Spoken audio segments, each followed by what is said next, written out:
স্যারের টাকার ভান্ডিল একটা 59,000 টাকা আছে। আচ্ছা আচ্ছা, ওইটা স্যার বলতে পারছি। এই টাকা পাবো এরকম আসলে ছিলাম না। মানুষ যদি কোনো কিছু পায়, পথে ঘাটে পায়, সেটা নিজের মনে না করা। আপনার দুই ভাই না? আমির বড়। এই তুমি আসো না?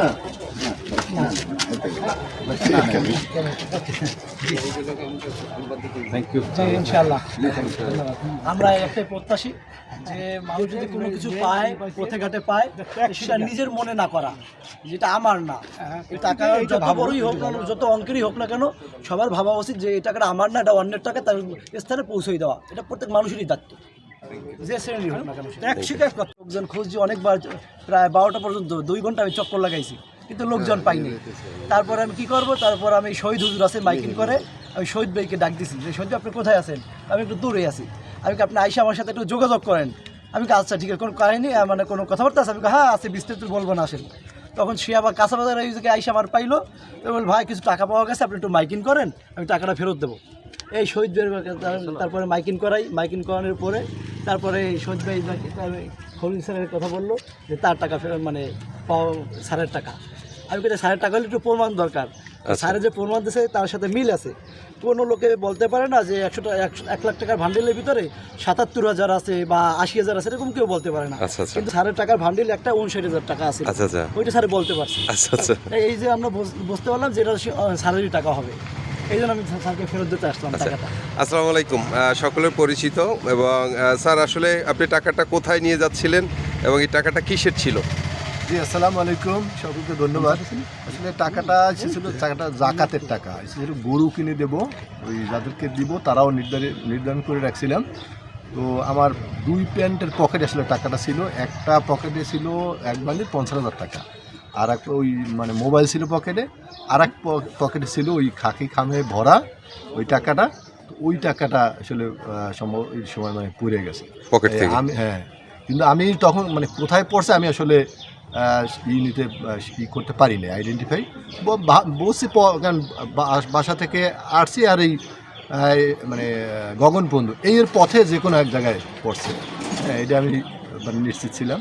এরপর কিভাবে দেখলেন, কিভাবে যে টাকাটা কিভাবে আপনার যে আমি সন্ধান পাইলেন? আমার বড় ভাইয়ের কারখানায় গেছি, তখন যে বাইর করতে যাই দেখি একটা বান্ডিল নাই।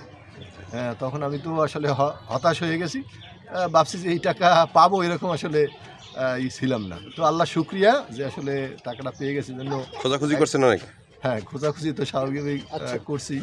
আচ্ছা, যিনি আসলে যে টাকাটা পেলেন, তারপরে আপনি যে তার কাছ থেকে টাকাটা পেয়েছেন, আসলে তার বিষয়ে আপনি কি বলবেন, যার মাধ্যমে আসলে এটা নগদ টাকার এই লোভ সম্বরণ করা, এটা খুবই বড় মনের পরিচয়। এটা বড় মানে নিখুঁত ইমান না থাকলে আসলে এটা কারো মানে করা খুব অসম্ভব।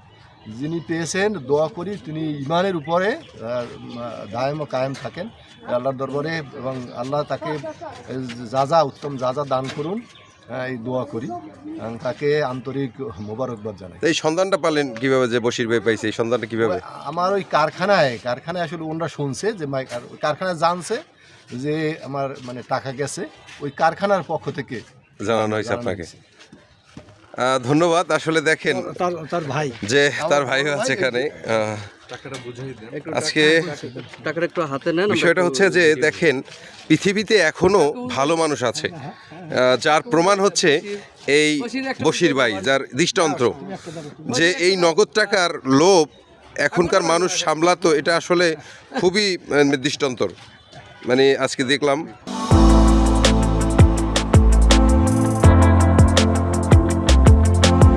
আন্তরিকভাবে খুবই ধন্যবাদ যে আমার ছেলে যেভাবে উপরালা কী হয়েছে আমার ইচ্ছে, সেই সঠিকভাবে সে ব্যবসা বাণিজ্য যা কিছু করে সঠিকভাবেই করে।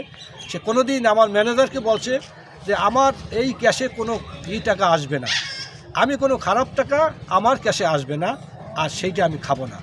হ্যাঁ, আমার পরিবারের কারো দরকার না সেইটা।